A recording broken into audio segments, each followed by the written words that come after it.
Okay, so for this exercise, we're going to be doing a shoulder blade push-up, also known as a scap push-up or push-up plus.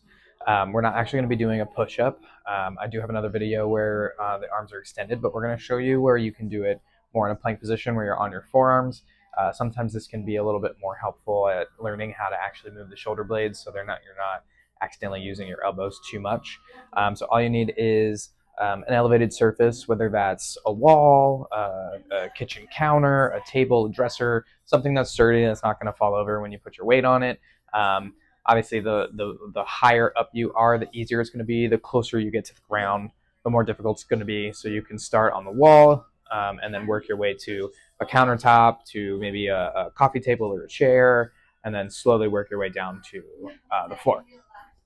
So I'm going to go ahead and use the table because it's just going to be a little easier for you guys to see. So you're going to set yourself up so that you're in a plank position. So your feet are going to be out.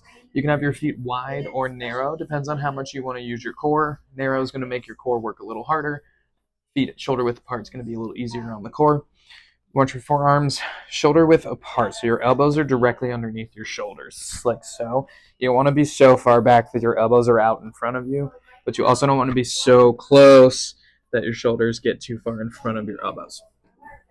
So somewhere in here, you can also make this easier. Let's say you don't have like a good in-between space. You can bring your feet closer without changing the angle of your arms here, okay? Or you can go close or further away so that you're in more of a plank position to make it a little bit more difficult. From here, what you're doing is you're going to be allowing your chest to drop in a little bit, and you're going to see my shoulder blades kind of come together close in the back there. I'm not dropping all the way in where it's almost touching.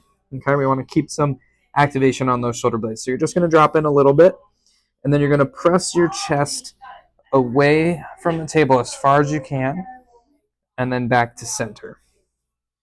When you do this, you want to make sure that you're not pulling those shoulder blades up by your ears. You want to keep them pulled down away from your ears so that we're getting the proper activation. You also don't want to do too much arching through your spine. So as you go up, you don't want to round out through your back. This is not a cat-cow, so you want to keep yourself nice and flat.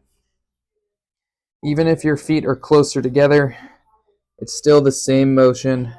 It does change the angle a little bit, but we're still not arching or rounding. Okay. Nice and slow and controlled movements. You should feel these shoulder blade muscles working hard.